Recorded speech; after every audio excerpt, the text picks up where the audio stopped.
ನಿರಾಸೆ ಸಲ್ಲದು. ಹೆಂಗಸೊಬ್ಬಳು ಸುಮಾರು 60 ವರ್ಷಗಳ ತನ್ನ ಗಂಡ ತಿಮ್ಮಪ್ಪನನ್ನು ವೈದ್ಯರಲ್ಲಿಗೆ ಕರೆದುಕೊಂಡು ಬಂದಳು. ಆ ವ್ಯಕ್ತಿ ಚಿಂತೆಯಲ್ಲಿಯೇ ಮುಳುಗಿದಂತೆ ಕಾಣುತ್ತಿತ್ತು. ಮುಖದಲ್ಲಿ ಗೆಲುವಿರಲಿಲ್ಲ.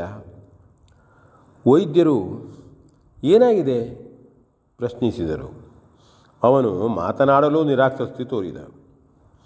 ಹೆಂಡತಿ ಹೇಳಿದಳು, ಡಾಕ್ಟರರೇ, ಇವರು 5-6 ತಿಂಗಳಿಂದ ಈ ರೀತಿ ಮಾಡುತ್ತಾ ಇದ್ದಾರೆ. ತನಗೆ ವಯಸ್ಸಾಯಿತು, ಶುಗರ್ ಇದೆ, ಏನೂ ಮಾಡಲಾಗುವುದಿಲ್ಲ, ಜೀವನವೇ ಮುಗಿಯಿತು ಅನ್ನುತ್ತಾರೆ.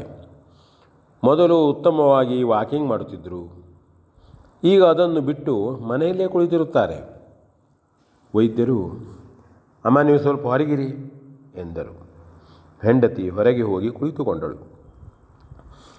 ವೈದ್ಯರು, ಏನಾಗ್ತಿದೆ ಎಂದು ತಿಮ್ಮಪ್ಪನನ್ನು ಪ್ರಶ್ನಿಸಿದರು.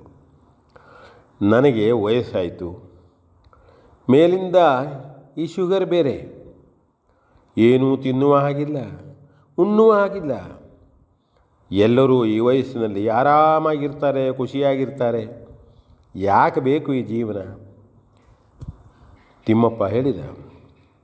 ವೈದ್ಯರು, ಹೀಗೋ, ಗೊತ್ತಾಯಿತು. ನಾನು ಹೇಳಿದ ಹಾಗೆ ನೀನು ಈಗ ಮಾಡಬೇಕು. ನಿಮ್ಮ SSLC ಕ್ಲಾಸ್ಮೇಟ್ಗಳ ಹೆಸರು ತೆಗೆದುಕೊಳ್ಳಿ. ಅವರ ಮನೆಗೆ ನೀವು ಭೇಟಿ ಕೊಡಬೇಕು. ಸಾಧಾರಣ ಎಲ್ಲರ ಮನೆಗೂ, ಕೆಲವು ಜನರು ಬಿಟ್ಟರೆ ತೊಂದರೆ ಇಲ್ಲ. ಅವರು ಹೇಗಿದ್ದಾರೆ, ಏನು ಮಾಡ್ತಾ ಇದ್ದಾರೆ ಎಂದು ತಿಳಿದುಕೊಂಡು ಬಂದು ನನಗೆ ನೀವು ಹೇಳಬೇಕು. 10 ಜನರನ್ನಾದರೂ ಭೇಟಿ ಮಾಡಿ ಬಂದು ನನಗೆ ತಿಳಿಸಲೇಬೇಕು. ಡಾಕ್ಟರೇ, ನನ್ನನ್ನು ಚಿಕಿತ್ಸೆಗೆ ಎಂದು ಹೆಂಡತಿ ಬೇಡವೆಂದರೂ ಕರೆದು ತಂದಿದ್ದಾಳೆ. ನೀವು ಚಿಕಿತ್ಸೆ ಮಾಡೋದಿಲ್ಲ, ಹೀಗೆ ಹೇಳ್ತಾ ಇದ್ದೀರಿ. ವೈದ್ಯರು, ನಾಳೆ ನೀವು ಕ್ಲಾಸ್ಮೇಟ್ಗಳ ಮನೆಗೆ ಹೋಗಬೇಕು, ಭೇಟಿಗೆ ಹೋಗಬೇಕು. ಈಗ ನೀವು ಹೋಗಿ, ಮನೆಗೆ ಹೋಗಿ ಎಂದರು. ಮಾರನೇ ದಿವಸ ತಿಮ್ಮಪ್ಪ ತನ್ನ SSLC ಕ್ಲಾಸ್ಮೇಟ್ಗಳನ್ನು ಹುಡುಕುತ್ತಾ ಹೊರಟ. 15 ದಿನ ಕಳೆದಿತ್ತು. ಒಂದು ದಿವಸ ತಿಮ್ಮಪ್ಪ ವೈದ್ಯರಲ್ಲಿಗೆ ಹೆಂಡತಿಯೊಂದಿಗೆ ಬಂದ. ಮುಖದಲ್ಲಿ ಮೊದಲಿನ ನಿರಾಸೆ ಇಲ್ಲ, ಸ್ವಲ್ಪ ಗೆಲುವು. ಖುಷಿಯಿಂದಲೇ ವೈದ್ಯರೆದುರು ಬಂದು ಕುಳಿತ. ಏನ್ರಿ, ಕ್ಲಾಸ್ಮೇಟ್ಸ್ ಭೇಟಿಯಾಗಿ ಬಂದರೋ ಕೇಳಿದರು ವೈದ್ಯರು. ಹೌದು ಡಾಕ್ಟರೇ, ಅವರು ಕೆಲವರು ಶುಗರ್ ಇದ್ದವರಿದ್ದಾರೆ, BP ಇದ್ದವರಿದ್ದಾರೆ, ಬೇರೆ ಬೇರೆ ರೋಗ ಇದ್ದವರಿದ್ದಾರೆ. ಆದರೆ ಅವರ್ಯಾರೂ ನನ್ನ ಹಾಗೆ ಹೆದರದೆ ದಿನನಿತ್ಯದ ಚಟುವಟಿಕೆಗಳನ್ನು ಮಾಡ್ತಾ ಇದ್ದಾರೆ. ಚಟುವಟಿಕೆಯ ನಂತರ ಸುಧಾರಿಸಿಕೊಂಡಿದ್ದಾರೆ. ವ್ಯಾಯಾಮ, ಅಂಗಸಾಧನೆ, ಬೇರೆಯವರ ಜೊತೆ ಬೆರೆಯುವುದು, ನಗೆಯಾಡುವುದು, ಮಾತನಾಡುವುದು, ಬೇರೆ ಬೇರೆ ಕೆಲಸದಲ್ಲಿ ತೊಡಗಿಕೊಳ್ಳುವುದು, ಹೀಗೆ ಮಾಡಿ ಅಂಗಸಾಧನೆ ಮಾಡಿ ರೋಗ ಬಾರದಂತೆ ನೋಡಿಕೊಂಡವರು ಇದ್ದಾರೆ. ನಿವೃತ್ತರಾಗಿ ಗಾರ್ಡನ್ ಕೆಲಸ, ತರಕಾರಿ ಬೆಳೆಯುವುದು ಮಾಡುತ್ತಾ ಗೆಲುವಿನಲ್ಲಿದ್ದವರಿದ್ದಾರೆ. 60ರ ನಂತರ ಸಂಗೀತ, ಯಕ್ಷಗಾನ ಕಲಿತವರಿದ್ದಾರೆ. ಒಂದು ಮನೆಯಲ್ಲಿ ನನ್ನ ಕ್ಲಾಸ್ಮೇಟ್ ತಂದೆಯೇ 85 ಆದರೂ ತಮ್ಮ ಕೆಲಸ ತಾವು ಮಾಡಿಕೊಳ್ಳುತ್ತಾ ವಾಕಿಂಗ್ ಮಾಡ್ತಾ ಚೆನ್ನಾಗಿದ್ದಾರೆ. ವೈದ್ಯರು ಹೇಳಿದರು, ಹಾಗಿದ್ದರೆ ಇನ್ನು ನಿಮಗೆ ಚಿಕಿತ್ಸೆ ಮಾಡುವ. ತಿಮ್ಮಪ್ಪ, ಡಾಕ್ಟರೇ, ನನಗೆ ತಿಳಿಯಿತು ನಿಮ್ಮ ಐಡಿಯಾ. ನನ್ನ ಕಣ್ಣು ತೆರೆಸುವ ಕೆಲಸ ಮಾಡಿದಿರಿ.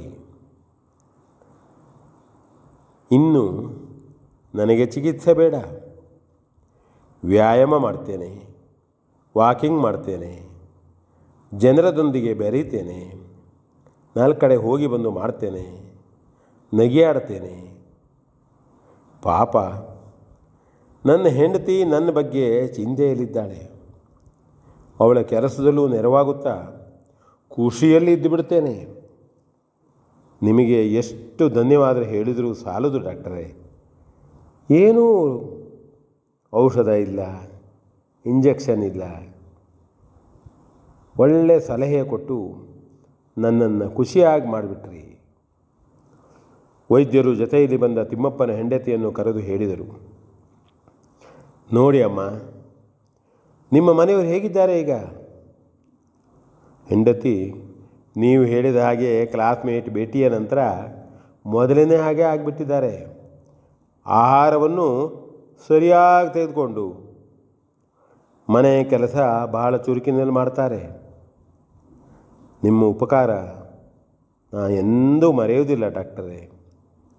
ವೈದ್ಯರು, ನೋಡಿ, ಬಹಳಷ್ಟು ಜನರು ಹೀಗೆ ತನಗೆ ವಯಸ್ಸಾಗಿದೆ, ತನಗೆ ಆರೋಗ್ಯ ಸರಿಯಿಲ್ಲ, ಏನೂ ಮಾಡಲಿಕ್ಕಾಗೋದಿಲ್ಲ, ಶಕ್ತಿ ಇಲ್ಲ, ಹೀಗೆ ಬೇರೆ ಬೇರೆ ಕಾರಣಗಳಿಂದ ಹೆದರಿಯೇ ಜೀವನ ಹಾಳು ಮಾಡಿಕೊಳ್ತಾರೆ.